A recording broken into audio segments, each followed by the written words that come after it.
Ανοίξτε την καρδιά σας στην κατανόηση των άλλων, αλλά μην ξεχνάτε να είστε αυστηροί με τον εαυτό σας. Έχετε βρεθεί ποτέ να αγωνίζεστε ασταμάτητα, νιώθοντας πως τα χέρια σας είναι άδεια ενώ προσπαθείτε να γεμίζετε τα ποτήρια των άλλων? Είναι σαν να είσαι εκείνος που όλοι αναζητούν για να λύσουν τα προβλήματά τους, αλλά όταν ψάχνεις για κάποιον να στηρίξει εσένα, βρίσκεσαι μόνος. Σας φαίνεται γνώριμο, αυτό επιστρέφει σε μια αιώνια σοφία, η οποία εδράζεται στο στοικισμό, αλλά διατηρεί την επικαιρότητά της και σήμερα. Ο στοικισμός δεν εστιάζει μόνο στην αντοχή στη δυσκολία, αλλά και στη δύναμη να κατανοείς πότε πρέπει να θέτεις όρια, πώς να προτάσεις τον εαυτό σου και να παραμένεις παρόν για τους άλλους χωρίς να χάνεσαι. Αφορά την τέχνη του να μην αυτοκαταστρέφεσαι για να παρέχεις ζεστασιά σε άλλους.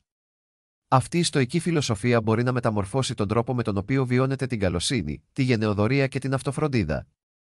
Εάν ποτέ έχετε αισθανθεί ότι αφιερώνετε υπερβολικά πολύ από τον εαυτό σας, ή αναρωτιέστε πως ο στοικισμός μπορεί να σας οδηγήσει σε μια πιο ισορροπημένη ζωή, είστε στο σωστό μέρος. Σας καλώ να μην παραλείψετε αυτή την εξερεύνηση.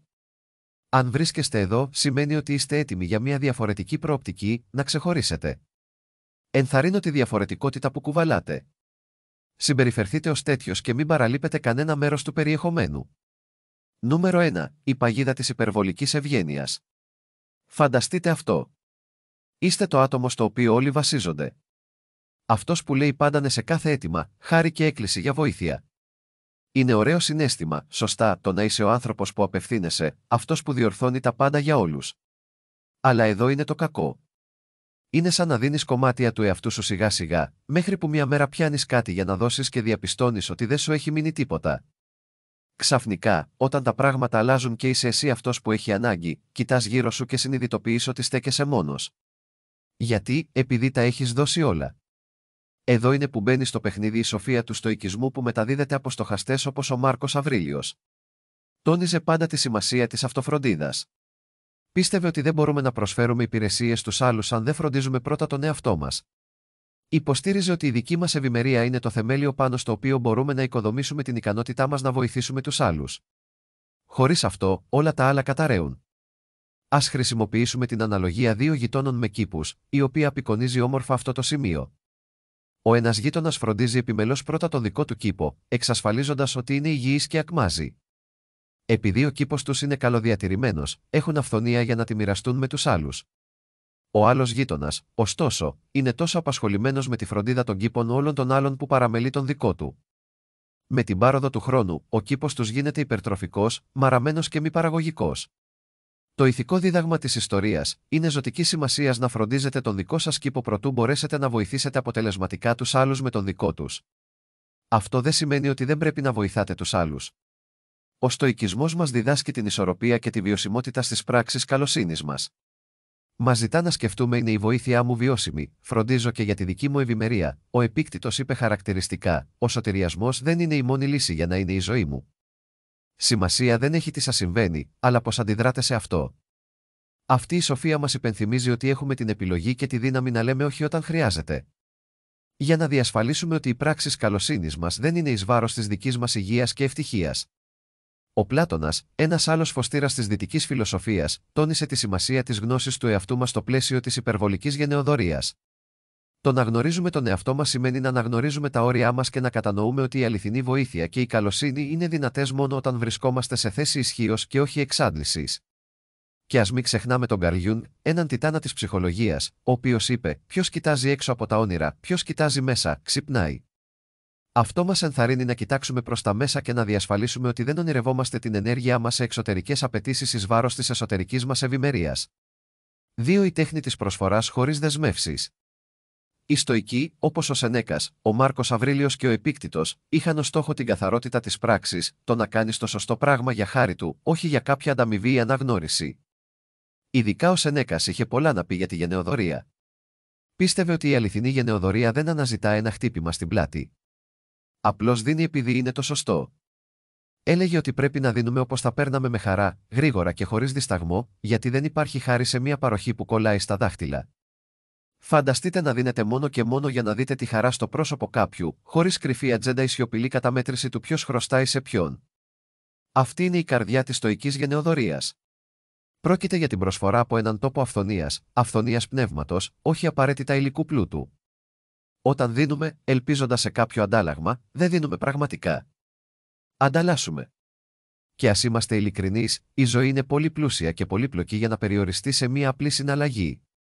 Αυτή η φιλοσοφία ταιριάζει θαυμάσια με όσα έλεγε ο Αριστοτέλης σχετικά με τις αρετές. Πίστευε ότι η αληθινή αρετή έγκυται στο να βρίσκουμε χαρά στις ίδιες τις ενάρετες πράξεις, όχι στις εξωτερικές ανταμοιβές που μπορεί να αποφέρουν. Αυτό ευθυγραμμίζεται απόλυτα με τη στοική άποψη για τη γενεοδωρία. Πρόκειται για την έβρεση χαρά στην πράξη της προσφοράς, στη γνώση ότι έχετε κάνει τη διαφορά, έστω και μικρή, στη ζωή κάποιου άλλου. Ο Πλάτωνας τόνισε τη σημασία του να ενεργούμε σύμφωνα με τα υψηλότερα ιδανικά μας, ανεξάρτητα από το αποτέλεσμα. Αυτή η προσέγγιση της γενεοδωρίας σημαίνει να δίνουμε επειδή ευθυγραμμίζεται με αυτό που φιλοδοξούμε να είμαστε, όχι επειδή περιμένουμε ανταπόδοση. Έχει να κάνει με το να είμαστε αληθινοί στα ιδανικά μας, με το να ενσαρκώνουμε τις αρετές που εκτιμούμε περισσότερο. Και υπάρχει και η ψυχολογική οπτική γωνία, που διατυπώθηκε υπέροχα από τον Καρλ Γιούγκ, ο οποίος μίλησε για τη σκιά και την προσωπικότητα, τα κομμάτια του εαυτού μας που δείχνουμε στον κόσμο και εκείνα που κρατάμε κρυμμένα. Το έργο του Γιούγκ μας ενθαρρύνει να ενσωματώσουμε όλα τα κομμάτια του εαυτού μας, το οποίο περιλαμβάνει την αναγνώριση της χαράς που βρίσκουμε στο να δίνουμε χωρίς προσδοκίες. Πρόκειται για μια βαθιά πράξη αυτοολοκλήρωσης και αυθεντικότητας. Ο Επίκτητος μας υπενθυμίζει ότι ελέγχουμε τις προθέσεις και τις πράξεις μας, αλλά όχι τα αποτελέσματά τους. Έτσι, όταν δίνουμε, το κάνουμε από έναν τόπο ελέγχου, επιλέγοντας να είμαστε γενναιόδοροι, επιλέγοντας να προσφέρουμε καλοσύνη χωρίς να σκεφτόμαστε τι μπορεί να μας επιστραφεί. Αυτό είναι ενδυναμωτικό. Μετατοπίζει την εστίασή μας από το τι μας χρωστάει ο κόσμος στο τι μπορούμε να συνεισφέρουμε στον κόσμο. Οπότε, άκου πώς έχουν τα πράγματα. Το να δίνεις χωρίς να περιμένεις κάτι πίσω δεν είναι απλώς ευγενές, είναι απελευθερωτικό. Μας απαλλάσσει από την απογοήτευση των ανεκπλήρωτων προσδοκιών και την πικρία του αισθήματος ότι μας χρησιμοποιούν. Διατηρεί το πνεύμα της γενεοδωρίας μας ζωντανό και υγιές, εμπλουτίζοντας τη ζωή μας και τη ζωή το γύρω μας. Αυτό δεν μας αποστραγγίζει. Μας γεμίζει με τη βαθιά, διαρκή χαρά ότι έχουμε κάνει μια θετική διαφορά, όσο μικρή και αν είναι. 3. Η αναγκαιότητα του καθορισμού ορίων. Στο σημερινό κόσμο που είναι πάντα σε λειτουργία και πάντα συνδεδεμένος, μοιάζει σαν όλοι να θέλουν ένα κομμάτι μας. Το χρόνο μας, την ενέργειά μας, την προσοχή μας. Αυτό μπορεί να γίνει συντριπτικό. Ο στοικισμός, με την έμφαση που δίνει στην προσωπική αρετή και την εσωτερική γαλήνη, μας διδάσκει τη ζωτική σημασία του να λέμε όχι. Αλλά ας το ξεκαθαρίσουμε, αυτό δεν σημαίνει ότι πρέπει να γυρίσουμε την πλάτη σε όσους έχουν ανάγκη. Έχει να κάνει με τη διασφάλιση της δικής μας ευημερίας, ώστε να μπορούμε να προσφέρουμε πραγματικά υπηρεσίες στους άλλους. Σκεφτείτε την οδυνηρή ιστορία μιας μητέρας που, από αγάπη και φροντίδα, έκανε τα πάντα για την κόρη της. Ενώ αυτό μπορεί να ακούγεται σαν η επιτομή της γονικής αγάπης, είχε απρόβλεπτες συνέπειες. Η κόρη δεν έμαθε ποτέ να περιηγείται μόνη της στον κόσμο. Μόνο μετά το θάνατο της μητέρας η κόρη αναγκάστηκε να σταθεί στα δικά της πόδια. Αυτή η ιστορία, αν και απλή, απεικονίζει μια βαθιά αλήθεια. Η υπερβολική βοήθεια μπορεί να εμποδίσει την προσωπική ανάπτυξη. Είναι μια υπενθύμηση από τους στοικούς ότι η προώθηση της ανεξαρτησίας στους άλλους είναι ζωτικής σημασίας. Θέτοντας όρια, δεν είμαστε ψυχροί ή αδιάφοροι. Αντίθετα, ενθαρρύνουμε αυτούς για τους οποίους νοιαζόμαστε να βρουν τη δική τους δύναμη και ανθεκτικότητα. Ο Μάρκος Αβρίλιος μίλησε πολύ για τη σημασία της αυτοπιθαρχίας και τη σοφία της κατανόησης του τι είναι υπό τον έλεγχό μας. Εφαρμόζοντας τις διδασκαλίες του στην έννοια των ορίων σημαίνει ότι αναγνωρίζουμε ότι ενώ μπορούμε να προσφέρουμε υποστήριξη, δεν μπορούμε να ζήσουμε τις ζωές των άλλων. Για αυτούς, το θέμα είναι να βρούμε μια ισορροπία μεταξύ της βοήθειας και της παροχής δυνατοτήτων. Διασφαλίζοντας ότι η βοήθειά μας είναι πραγματικά ωφέλιμη και όχι ένα δεκανίκι που εμποδίζει την προσωπική ανάπτυξη. Ο Σενέκας πίστευε στην αξία της αυτάρκειας και προειδοποιούσε για τις παγίδες της εξάρτησης. Θέτοντας όρια, διδάσκουμε στους άλλους να βασίζονται στις εσωτερικές τους πηγές, όπως ακριβώς ο Σενέκας δίδαξε ότι η αληθινή ευτυχία προέρχεται από μέσα τους. Όχι από τις εξωτερικές συνθήκες ή τις πράξεις των άλλων. Η έννοια του Αριστοτέλη για τη χρυσή τομή που βρίσκει την ενάρετη μέση λύση ανάμεσα σε δύο άκρα ισχύει και εδώ. Στο πλαίσιο του καθορισμού ορίων, πρόκειται για την εξισορρόπηση της επιθυμίας μας να είμαστε χρήσιμοι με την ανάγκη να διατηρήσουμε τη δική μας υγεία και ευτυχία. Πρόκειται για μια μορφή πρακτικής σοφίας ή φρασεολογίας που μας καθοδηγεί να παίρνουμε αποφάσεις που είναι καλές τόσο για εμάς όσο και για εκείνους με τους οποίους αλληλεπιδρούμε. Η έμφαση του Πλάτωνα στην καλά οργανωμένη ψυχή, που εναρμονίζει τα μέρη του εαυτού, μπορεί να φανεί στην πράξη του καθορισμού ορίων. Ορίζοντας τι θα δεχτούμε και τι όχι, δημιουργούμε εσωτερική τάξη, διασφαλίζοντας ότι οι ορθολογικές πνευματικές και εκτιμητικές πτυχές μας είναι σε ευθυγράμμιση. Αυτή η αρμονία μέσα στον εαυτό μας επιτρέπει να αλληλεπιδρούμε με τον κόσμο με έναν πιο ισορροπημένο και αποτελεσματικό τρόπο. Ο Καρλ Γιούγκ, από τη σκοπιά της ψυχολογίας του βάθους, θα μπορούσε να προτείνει ότι ο καθορισμός ορίων αποτελεί ουσιαστικό μέρος της εξατομίκευσης, της διαδικασίας του να γίνουμε πλήρως ο εαυτός μας. Οριοθετώντας που τελειώνουμε εμείς και που αρχίζουν οι άλλοι, όχι μόνο προστατεύουμε την ψυχική μας ενέργεια, αλλά και ενθαρρύνουμε τους άλλους να ξεκινήσουν το δικό τους ταξίδι αυτογνωσίας. 4. Να θεωρείτε και να αντιμετωπίζετε ως εύθραυστοι. Υπάρχει ένα κρίσιμο μάθημα που πολλοί από εμάς μαθαίνουμε με τον δύσκολο τρόπο: ο κίνδυνος να θεωρηθούμε πάντα διαθέσιμοι, πάντα έτοιμοι να τα παρατήσουμε όλα για τους άλλους. Είναι ένας δρόμος που μπορεί να οδηγήσει στο να αισθανόμαστε υποτιμημένοι και δεδομένοι. Είναι σαν να είστε το αξιόπιστο παλιό αυτοκίνητο που όλοι περιμένουν να ξεκινήσει το πρωί χωρίς ποτέ να σκεφτούν τη συντήρηση που απαιτεί. Αλλά εδώ είναι που συμβαίνει η αλλαγή, μια στιγμή μεταμόρφωσης που ο στοικισμός και οι σύγχρονες ερμηνείες του μπορούν να μας καθοδηγήσουν όμορφα. Όταν αρχίζουμε να θέτουμε όρια για να λέμε με αυτοπεποίθηση όχι όταν το απαιτούν οι περιστάσεις, ξεκινάμε μια βαθιά αλλαγή. Δεν πρόκειται μόνο για την άρνηση αιτημάτων ή την άρνηση βοήθειας. Πρόκειται για τη σηματοδότηση ενός βαθύτατου σεβασμού για τον δικό μας χρόνο και την ενέργειά μας. Ο Μάρκος Αβρίλιος θα το χαρακτήριζε πιθανότατα ως μια πράξη αυτοσεβασμού, είπε χαρακτηριστικά. Δεν είναι οι πράξεις των άλλων που μας ενοχλούν, αλλά οι κρίσεις μας για τις πράξεις αυτές. Σε αυτό το πλαίσιο, η απόφαση να θέσουμε όρια είναι μια κρίση ότι η ηρεμία και η ευημερία μας είναι υψής της σημασίας. Ο Σενέκας προσφέρει σοφία που ταιριάζει όμορφα με την ιδέα του καθορισμού ορίων. Δίδαξε ότι η πραγματική ελευθερία προέρχεται από μέσα μας, από το να είμαστε κύριοι του εαυτού μας. Επιλέγοντας πότε και πώς να λέμε όχι, ασκούμε αυτή την ελευθερία, αποδεικνύοντας ότι ο χρόνος και η ενέργειά μας είναι δικά μας για να τα διαθέσουμε, όχι στις ορέξεις των απαιτήσεων των άλλων. Ο Επίκτητος πιθανότατα θα μας υπενθύμιζε ότι δεν μπορούμε να ελέγξουμε τον τρόπο με τον οποίο οι άλλοι αντιλαμβάνονται τις πράξεις μας. Μπορούμε όμως να ελέγξουμε τις ίδιες τις πράξεις μας. Ο καθορισμός ορίων είναι μια άσκηση εστίασης σε αυτό που είναι υπό τον έλεγχό μας, τις δικές μας ενέργειες και αντιδράσεις. Ο Πλάτωνας θα μπορούσε να δει την πράξη του καθορισμού ορίων μέσα από το πρίσμα της θεωρίας του για τις μορφές, όπου η ιδανική μορφή της εξυπηρετικότητας δεν ισοδυναμεί με απεριόριστη διαθεσιμότητα. Αντίθετα, πρόκειται για την προσφορά βοήθειας με τρόπο που να είναι βιώσιμος και να σέβεται την ακεραιότητα και την ευημερία του βοηθού. Ο Καρλ Γιούγκ, από τη σκοπιά της αναλυτικής ψυχολογίας, θα μπορούσε να προτείνει ότι ο καθορισμός ορίων είναι ζωτικής σημασίας για την εξατομίκευση, τη διαδικασία του να γίνεις πλήρως ο εαυτός σου. Ορίζοντας τα όρια μας, ορίζουμε ποιοι είμαστε σε σχέση με τους άλλους, πράγμα που είναι απαραίτητο για την ψυχολογική υγεία και την προσωπική ανάπτυξη. Έτσι, όταν αρχίζουμε να θέτουμε όρια, είναι μια δήλωση της αξίας μας. Λέμε στον κόσμο ότι εκτιμώ το χρόνο και την ενέργειά μου και ότι θα έπρεπε να το κάνετε κι εσείς. Αυτή η πράξη δεν μας κάνει λιγότερο εξυπηρετικούς ή στοργικούς. Αντιθέτως, μας επιτρέπει να προσφέρουμε βοήθεια όταν έχει πραγματικά σημασία, χωρίς να θολώνει τις προθέσεις μας η δυσαρέσκεια ή η εξάντληση. Το θέμα είναι να μας σέβονται, όχι απλώς να μας χρειάζονται. Αυτή η μεταμόρφωση δεν είναι απελευθερωτική μόνο για εμάς, αλλά διδάσκει διακριτικά και στους άλλους να σέβονται το χρόνο και την ενέργειά μας. Είναι ένα μάθημα αμοιβαίου σεβασμού A2 Way Street, όπου τα όρια μας διδάσκουν στους άλλους πώς να αλληλεπιδρούν μαζί μας με τρόπο που να τιμά τη συμβολή μας και τα όρια μας. Να θυμάστε ότι ο καθορισμός ορίων δεν είναι ένδειξη αδυναμίας ή εγωισμού. Είναι μια ισχυρή δήλωση αυτοσεβασμού και ένα ουσιαστικό βήμα προς υγιείς, ισορροπημένες σχέσεις. Εκτιμώντας το δικό μας χρόνο και την ενέργειά μας, διδάσκουμε στους άλλους να τα εκτιμούν και αυτοί.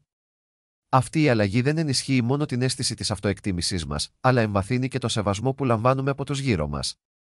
Ας μεταφέρουμε αυτή τη σοφία προς τα εμπρός, αγκαλιάζοντας τη δύναμη που προέρχεται από τη γνώση και τη διεκδίκηση της αξίας μας.